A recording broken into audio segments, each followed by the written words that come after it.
The fleet of American-made stand-ons from Wright Manufacturing, built by landscapers for landscapers. Available now at Hometown Motors Incorporated, 818 Eastern Avenue, Chillicothe. It has been a rather interesting start, hasn't it? Well, yeah, interesting in a lot of ways. Obviously, just the entire season as a whole, kind of getting started quickly, and then the way the games that we've played in have been interesting as well. Yeah, you have come up with two fantastic finishes, so to speak, out of your first three this season, and it's come from some kids who don't have a whole lot of experience. Yeah, I mean, we knew coming into the season we were going to be really inexperienced in a lot of different spots, but we have a lot of good athletes. We have a lot of kids that are competitive, and they put us in a position to win two of our first three games. Talk about what this transition's been like for you, because while you're a new varsity head coach on the football side, you've been in the football program for a long time, and you've had a chance to see these kids grow up through the program. Yeah, becoming the head football coach is kind of something I've always wanted to do. I never knew if the opportunity would really ever present itself. Fortunately, it has. But at the same time, I know a lot of these guys. Almost everyone on our roster I've coached before in some aspect, whether it be junior high football or coaching basketball. So I'm pretty familiar with a lot of the guys coming in. So that's helped the transition be as smooth as it could have been. You turn the clock back to the 50s and 60s. Many of the head football coaches was the head basketball coach. This is nothing new. It's just new to this era of coaching, isn't it? Yeah, and it's a lot of work, but when you surround yourself with a lot of good people like I have on both my football staff and basketball staff, it's really been an easy transition. And I think that with the world we live in right now and leading up to this season, we've kind of had to slow down as far as how we prepared, so that's made it a little bit easier on all of us as well. Let's talk about your team. We touched on the inexperience that's coming back, but the one thing that you do have coming back is Isaac Little, who had experience at quarterback last year. He has been running the show for you this year. He's your quarterback on the basketball floor. You got to have good communications there, and I think that has to help you in a great way. It does. Isaac is definitely a competitor. He's a great athlete. They asked him to play quarterback last year, something that he had never done before.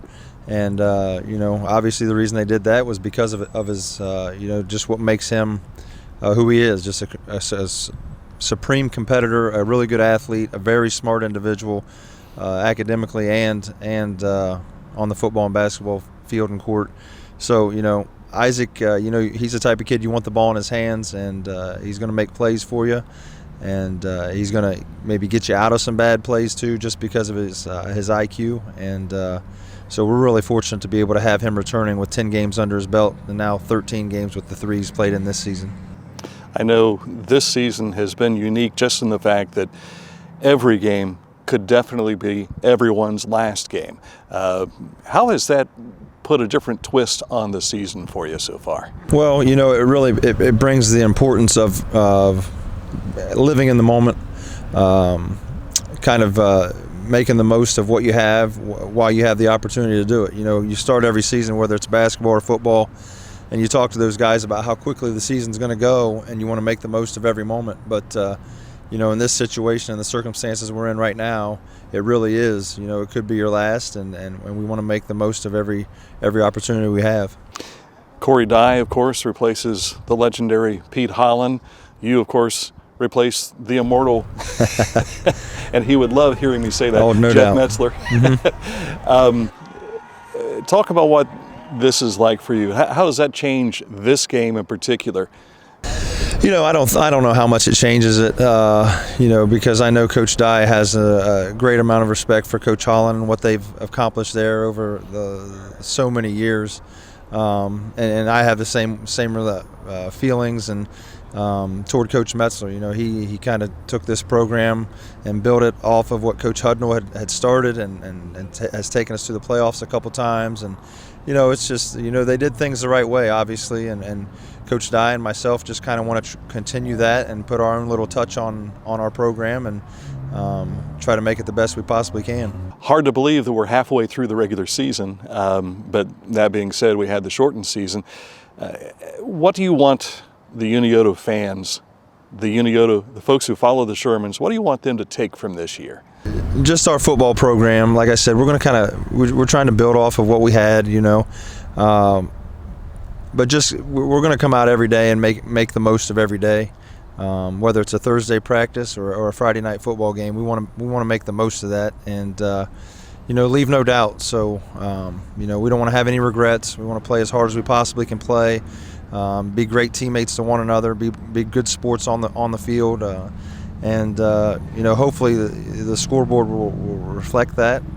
But if it doesn't, we want to be able to walk off the field with our head held high, knowing that we gave our best effort.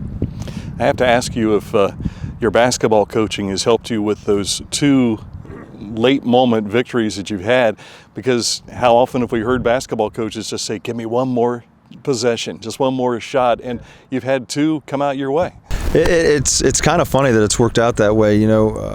As Zane Trace was kind of milking the clock there late Friday night, we just asked him to keep playing and just find a way. And you find yourself basketball-wise asking for just get one stop, and in the Piketon game we had to have one stop and we were able to get it, and in the Zane Trace game we had to have one stop and we were able to get it.